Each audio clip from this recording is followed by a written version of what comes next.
Good morning, children. Welcome back. We are continuing the chapter Transport of Materials in Plants and Animals. In the previous session, we have studied different types of vascular tissue, xylem and phloem. What are their functions and the differences? Now we are coming wilting. This term, wilting, is very important in plants. We have studied it during transpiration, water is lost in the form of water vapor through stomata. Right. If the transpiration is more than the water, it is absorbed. If the transpiration of water is more, loss of water from the plant through stomata is more than the water being absorbed by the plant, then more water will be lost. So as a result, the plant will droop. The stem and the leaves will droop down like this. So this process or drooping of the stem and leaves, because more water is lost from the plant, is called wilting. So what is wilting? Wilting is the process of loss of more water. Due to loss of more water, the stem and the leaf will wilt. This drooping of the stem and leaf is called wilting. The drooping, D-R-O-P, drooping of stem and the leaves due to the loss of more water than it is absorbed is called wilting. If the wilting continues, the plant will die. But if you pour water, if you irrigate the plant, then again it will come to the normal posture, size and posture. The plant will grow straight. So the plants can absorb more water. So if the wilting continues longer period, the plant will die. You got this idea? Yes. Now we are coming the transport in animals. Transport of nutrients in animals. Okay? If you consider the unicellular organisms like bacteria, paramecium, amoeba, all these are unicellular animals. See amoeba, you can see amoeba has no definite shape. They absorb, amoeba is living in the water. Okay, amoeba absorb water by diffusion. So how amoeba absorb water? Amoeba absorb water, or unicellular organisms absorb water and food. So they take up food and water by diffusion. It is very slow. Diffusion is a slow process. But unicellular organisms need some food only, some water only. So in bacteria, the food is taken, paramecium food is taken, and amoeba food is taken by diffusion, process of diffusion. Okay, we have studied diffusion is the movement of substances from their area, from the area where they are more to the area where they are less. So from surrounding, the food is absorbed by diffusion. Food is absorbed by diffusion. Got this idea? Yes.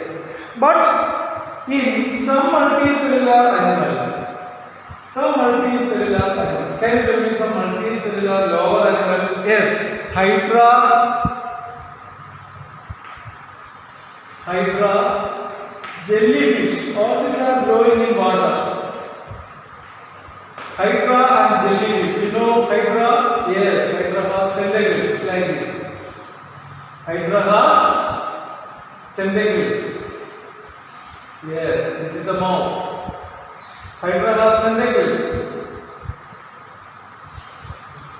Okay? Now what they do? and the water enter into the body along with the food. Okay, so the food will be transported through the water. So we can understand that in jellyfish and hydra, the food is captured along with the food is taken in along with the water. Okay, because they are found in water in hydra and the jellyfish. But in humans, you know, humans and higher animals, in human beings and higher animals, there is a well-developed circulatory system. There is a well-developed system for the transportation of water, food and waste. This is called circulatory system. So what is circulatory system? In higher animals, including human beings, there is a well-developed pick-up and delivery system. Absorbing and delivery system. Pick-up and delivery system is called a circulatory system. So what is circulatory system? Why do we need a circulatory system? Because diffusion is a slow process. The higher animals, like the human beings, do not get more food and energy by diffusion. Diffusion is a slow process. So we need a circulatory system, well-developed system for the transportation of materials. That is called a circulatory system. So why we need a circulatory system? We know that? Yes. Now there are many functions for the circulatory system. The first function of the circulatory system is that circulatory system absorbs digested food from intestine to body cells. So what is the first function of circulatory system? Circulatory system absorbs digested food. Where the food is digested? In small intestine. From small intestine, the food is absorbed into the blood. Blood will carry now the food to the body cells for respiration and release of energy. You got that idea? Yeah. So we can understand that the circulatory system absorbs digested food from the small intestine, and the blood will carry the food into the body cells for oxidation of food and release the energy. Right. Now second, oxygen also. For oxidation of food in cells, what is required? Oxygen is required. Oxygen, where the oxygen comes to our body? In the lungs. Through the alveoli. What? Through the alveoli, valves, air sacs. The oxygen diffuses into the blood. So now our circulatory system carry the oxygen, or transport oxygen and bring to the cells. As a result of this respiration, a lot of waste is generated. Where? In the cells, waste is generated. That waste from the cells is transported through the blood to various excretory organs. So waste from the cells carried to transported to the excretory organs. These are the three important functions of the circulatory system. Absorbs digested food from the intestine to the body cells, carry oxygen and various parts of the body cells. Then waste is transported through the blood and reach the excretory organs. These are the common functions of excretory system in humans. You know, what are the three parts of the excretory system in humans? Yes, it was studied that also in lower class. Yes, circulatory system consists of three things: blood vessels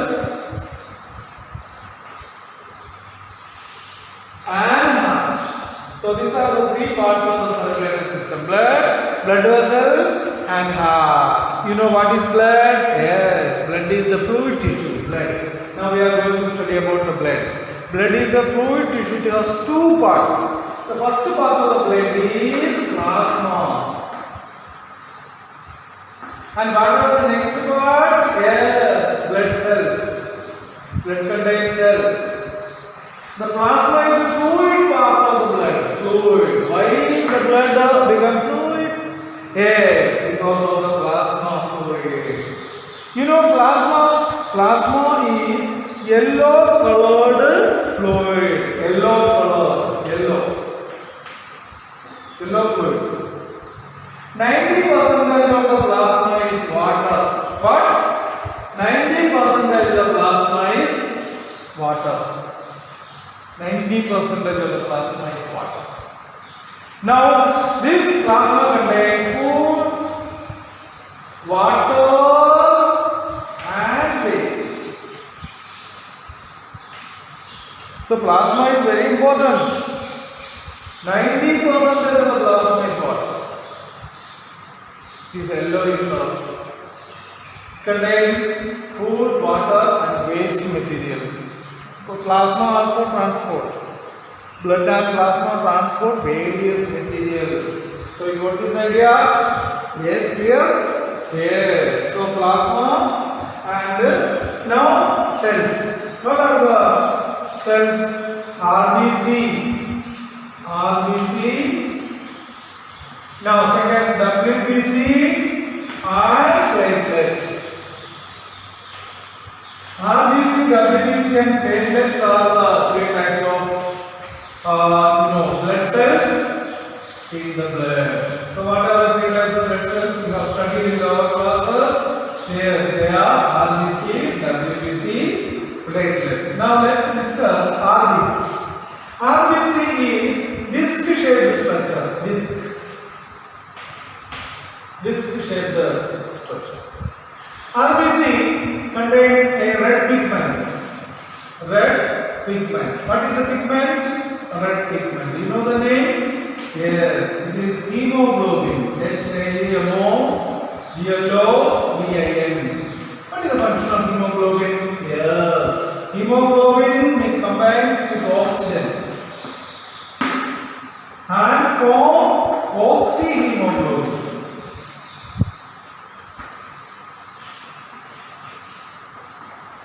So RBC contains hemoglobin and red pigment which combines with oxygen and form oxyhemoglobin. Now the oxyhemoglobin carry oxygen to the cells. Near the cells, the oxyhemoglobin splits or divide. Oxyhemoglobin split or divide into oxygen and hemoglobin. Oxygen enter the cells. And hemoglobin again becomes the oxygen again. Okay? So oxyhemoglobin splits or separate near the cells.